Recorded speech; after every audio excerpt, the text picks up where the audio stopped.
नमस्कार दोस्तों, आप सभी का स्वागत है हमारे इस चैनल रफ्तार एजुकेशन पे। और आज एक बार फिर से हम आपके सामने अपने लोकसभा से संबंधित प्रश्नों का थर्ड पार्ट लेके उपस्थित हुए हैं।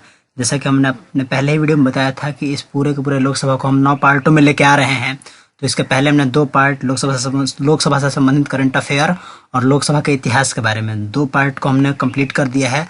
और आज हमारे वीडियो का तीसरा पार्ट है कि लोकसभा की संरचना क्या है और उसके बारे में से जुड़े हुए जो क्वेश्चन हैं उनके बारे में हम चर्चा करेंगे और जानेंगे कि इतिहास में उनका कैसे कैसे उनको निश्चित किया गया और क्या क्या उनके लिए प्रावधान किया गया है। तो चलिए ज़्यादा इधर उधर की बातें ना करते हुए हम अपने सीधे प्रश्नों की तरफ चलते हैं। ये लोकसभा की संरचना के बारे में प्रश्न है और यहीं से हम अपना स्टार्ट करने जा रहे हैं। तो हम अपने पहले क्वेश्चन पे आ चुके हैं कि लोकसभा में जो संविधान में यथा निर्धारित लोकसभा की सदस्य संख्या कितनी है, जैसा कि आपको पॉइंटर दिख ही रहा होगा। तो उत्तर क्या कहता है कि संविधान के अनुसार लोकसभा में राज्यों के क्षेत्रीय निर्वाचन क्षेत्र से प्रत्यक्ष चुनाव द्वारा चुने गए 530 से अनधिक मतलब 530 और संघ राज्य क्षेत्र का प्रतिनिधित्व करने के लिए 20। अनुच्छेद 81 ये कहता है और यदि राष्ट्रपति की यह राय है कि लोकसभा में आंग्ल भारतीय समुदाय का प्रतिनिधित्व पर्याप्त नहीं है तो राष्ट्रपति द्वारा मनोनीत किए गए उस समुदाय के 2 से अनधिक सदस्य मतलब 2 सदस्य शामिल हो सकते हैं। यह अनुच्छेद 331 कहता है। और राज्यों के क्षेत्रीय निर्वाचन क्षेत्र ये जरूर पढ़िएगा ये नीचे, क्योंकि इसी पे हम आपको एक बात बताने जा रहे हैं कि जब ये बोला है कि राज्यों के क्षेत्रीय निर्वाचन क्षेत्र से प्रत्यक्ष चुनाव द्वारा चुने गए सदस्यों की जो संख्या है वो घट या बढ़ सकती है। यदि ऐसा संसद के अधिनियम द्वारा राज्यों के पुनर्गठन की वजह से हो रहा है तो हम घटा बढ़ा सकते हैं। तो इसीलिए हम आपको बता दें कि फिलहाल में ये जो संख्या है वो 530 तो है ही राज्यों के लिए, जो हम आपको बताए थे उधर राज्य के लिए 530 और ये 13 जो 20 हुआ था वो परिसीमन के बाद 13 हो चुका है। और वो जो आंग्ल भारतीय समुदाय के सदस्य हैं वो 2 के 2 ही हैं।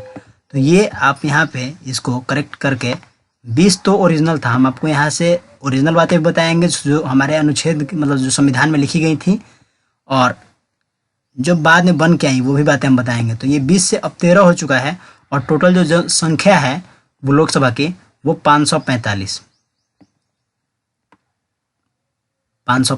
हो चुकी है, जिसमें कि हम आपको बता ही दिए कि एक जो है वो 530, दूसरा 13 और तीसरा 2।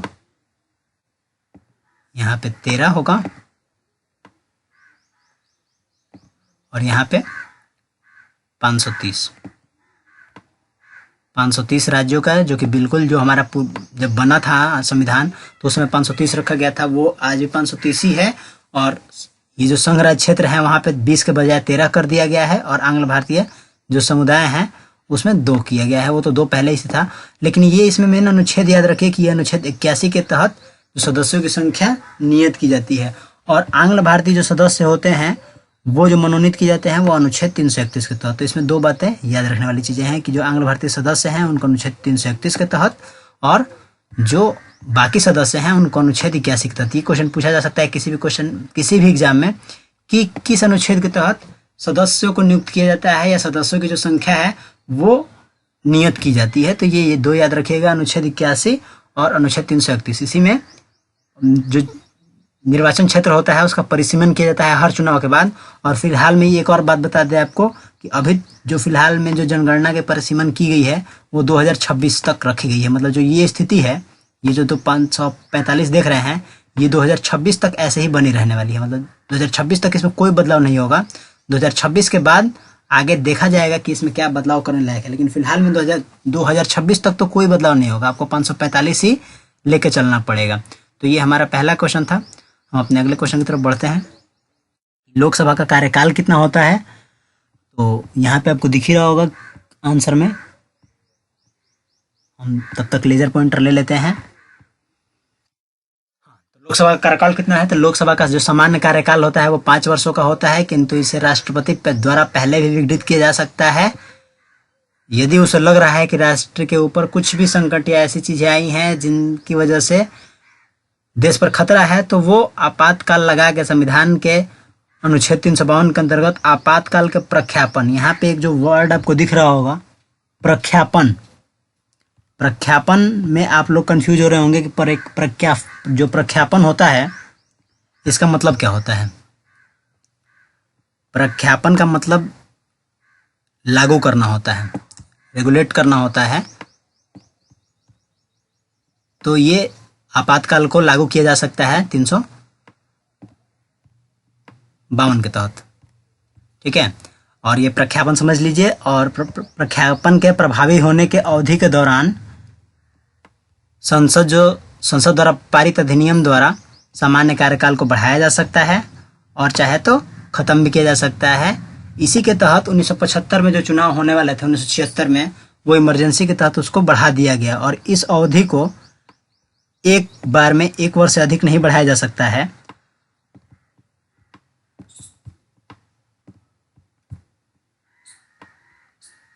और किसी भी प्रकार जो प्रख्यापन है, मतलब जो ये लागू किया जाएगा आपातकाल, वो प्रख्यापन के समापन की अवधि से 6 माह से अधिक नहीं बढ़ाया जा सकता। मतलब एक बार में 1 वर्ष और दूसरी बार में 6 माह से अधिक नहीं बढ़ाया जा सकता। तो ये लोकसभा का कार्यकाल कहता है और ये अनुच्छेद 352 के तहत आपातकाल लगा के बढ़ाया जा सकता है। तो ये रहा दूसरा क्वेश्चन। अब हम अपने तीसरे प्रश्न की तरफ बढ़ते हैं कि लोकसभा की गणपूर्ति क्या है। गणपूर्ति कहने का मतलब ये है कि काम काज, जैसे कि वो न्यूनतम संख्या बताइए जिससे कि कामकाज होता हो, तो उसी को गणपूर्ति कहते हैं। एक तरीके से कोरम पूरा करना। तो लोकसभा की बैठक कब कब होगी, इस क्वेश्चन का कहने का मतलब ये है कि कितने संख्या रहने पे हो सकती है। तो सभा के कुल सदस्यों की संख्या के 1/3 को अनुच्छेद 103 के तहत अंतर्गत सभा की बैठक के लिए गणपूर्ति माना जाता है। अनुच्छेद 100 ये कहता है कि वो न्यूनतम सदस्य संख्या जिनके रहने पर जो संसद है, ये लोकसभा है, उस सदन को चलाया जा सकता है। और वो जो सदस्य संख्या 1/3 वो मतलब नियत की गई है कि अगर 1/3 सदस्य संख्या उपस्थित है 545 का अगर 1/3 करेंगे तो 180 के करीब होता है। मतलब अगर 200 संसद सदस्य बैठे हों तो लोकसभा को चलाया जा सकता है, वरना फिर उस दिन जो उसका सेशन है वो खत्म कर दिया जाएगा। चलिए हम अपने अगले क्वेश्चन की तरफ बढ़ते हैं कि 17वीं लोकसभा में किस दल के जो सदस्य हैं उनकी जो संख्या है वो सर्वाधिक है। तो याद रख लीजिए, सभा में सर्वाधिक सदस्य संख्या वाला दल जो है वो भारतीय जनता पार्टी है, जिसके टोटल 303 सदस्य मौजूद हैं। और जिसके बाद कांग्रेस है, भारतीय राष्ट्रीय कांग्रेस, जिसकी जो सदस्य संख्या है वो 52 सदस्य है। तो ये दलवार स्थिति दी गई है और बाकी सारे दल काम नहीं दे रहे हैं, क्योंकि बाकी जितने भी हैं उन सारे दलों का छिटपुट कुछ संसद सदस्य चुने गए हैं। तो ये 2 ऐसे प्रमुख दल हैं जिनके ज़्यादा सांसद चुने गए हैं। तो हम अपने अगले क्वेश्चन की तरफ बढ़ते हैं। और इतना ही था, माफ करिएगा, 4 ही क्वेश्चन था संरचना के बारे में। और इस तरीके से हमारा तीसरा पार्ट भी खत्म हो गया। और आप सबसे यही आशा करते हैं कि आप जरूर देखिए इस वीडियो को, शेयर करिए और भी लोगों से बताइए कि ये लोकसभा के बारे में हमेशा लेके आए हैं और आगे आने वाले टाइम में हम राज्यसभा के बारे में भी लेके आएंगे। तो फिलहाल के लिए आने वाले जो आगे वाला पार्ट है, चौथा पार्ट हम लेके आएंगे, उस पर आप ध्यान दीजिए कि क्या उस पर आएगा। और टोटल हम 9 पार्ट में ख़त्म कर जा रहे हैं। तब तक के लिए बहुत बहुत धन्यवाद। जय हिंद।